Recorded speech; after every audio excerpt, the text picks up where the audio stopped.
delegated power, there is generated power, and there is entrusted power. Each of them holds specific expression. You can't substitute one for the other. I'm going to share this with you so you will understand how intimacy works. Because many people don't understand the levels and the dimensions of intimacy.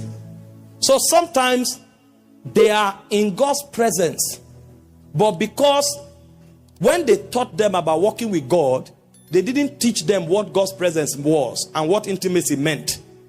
They only taught them a religious activity. So because they are not doing that activity part-time, they kill themselves with guilt and think that God is far away from them. So most people you see today, they fall into spiritual lethargy and they even lose their walk with God because the person who taught them about walking with God taught them one activity. He didn't teach them the protocol of walking with God. He didn't teach them all the dimensions of intimacy. And so anytime they don't do that one that they are taught, guilt will kill them. And they will now carry the burden of guilt and they will actually lose their relationship with God. So it's important for us to know the holistic dimensions of intimacy so that we can know what to exercise part-time.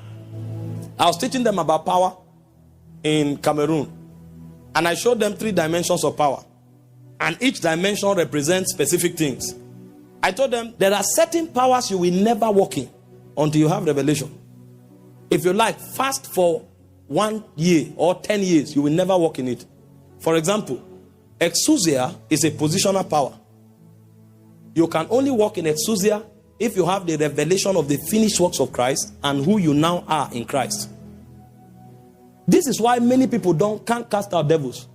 They are fasting machines, but they can't cast out devils. They do a lot of alms giving, but they can't cast out devils. Because they don't know the authority in Christ. They don't know the finished works of Christ, and they don't know who they are in Christ. So every time they come, before they talk, the devil will put a little accusation in their heart. You that didn't pray 3 days ago, you are the one coming here. The person will now feel small and say, I will be back. I will be back. These demons are wise. Very wise. But if you understand who you are in Christ, you can wake up and cast out demons. You can be in the market and cast out demons.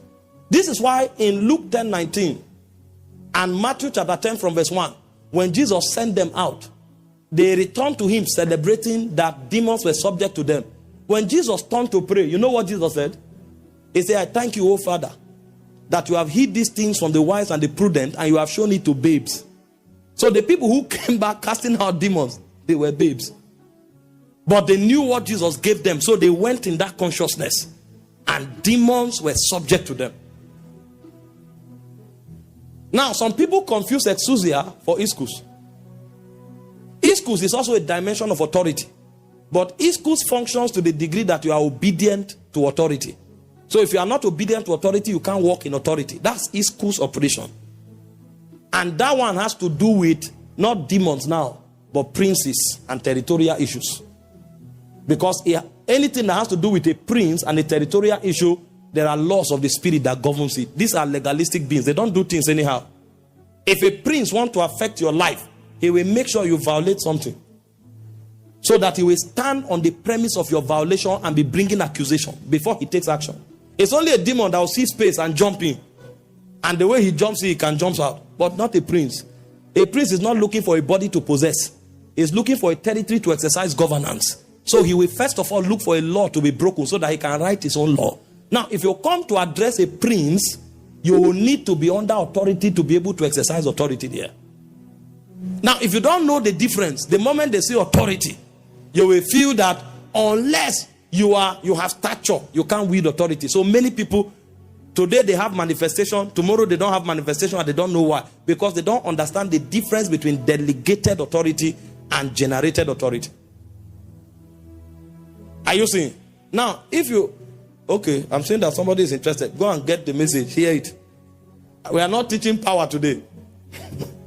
When I was teaching them on entrusted authority, I told them revelational power gives you authority over demons. Generated power, like dunamis, gives you authority to change circumstances. So, for example, I can know all the revelation of the finished works of Christ. But if I don't pray in tongues and pray in tongues consistently, there are addictions in people's life I can't break. There are issues, circumstantial issues that people are going through that I can't break, because those things will require energy. He said God is able to do exceeding abundantly above all you ask or think, according to the dunamis at work in you. So if I can't generate that power, I cannot change certain things that require energy in the spirit. So why I have revelation of Jesus, it should not affect my prayer altar. It should not affect my fasting. If it does, I will walk in exousia, but I will not walk in dunamis. And then there is another power called entrusted power, like alke. Alke is not to cast out devils.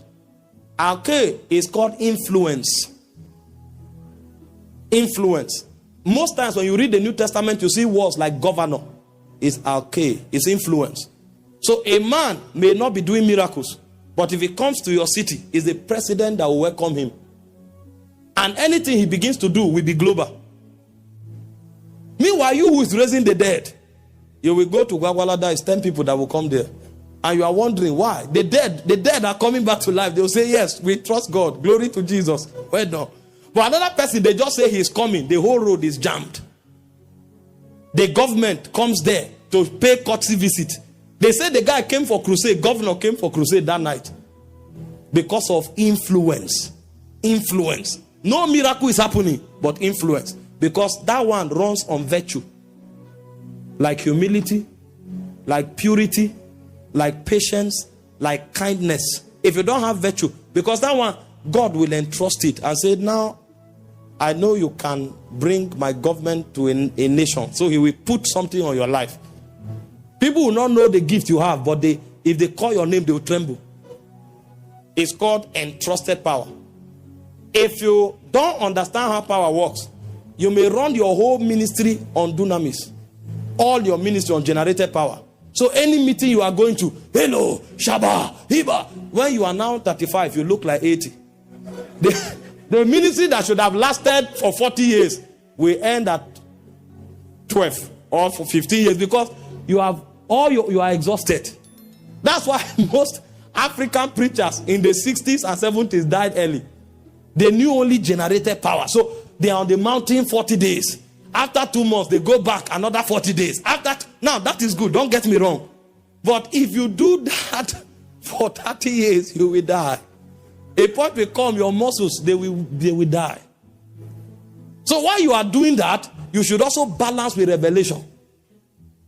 So that a service that you were not able to pray in tongues for 10 hours, God can still move. And then you can also have some time to go on holiday with your family.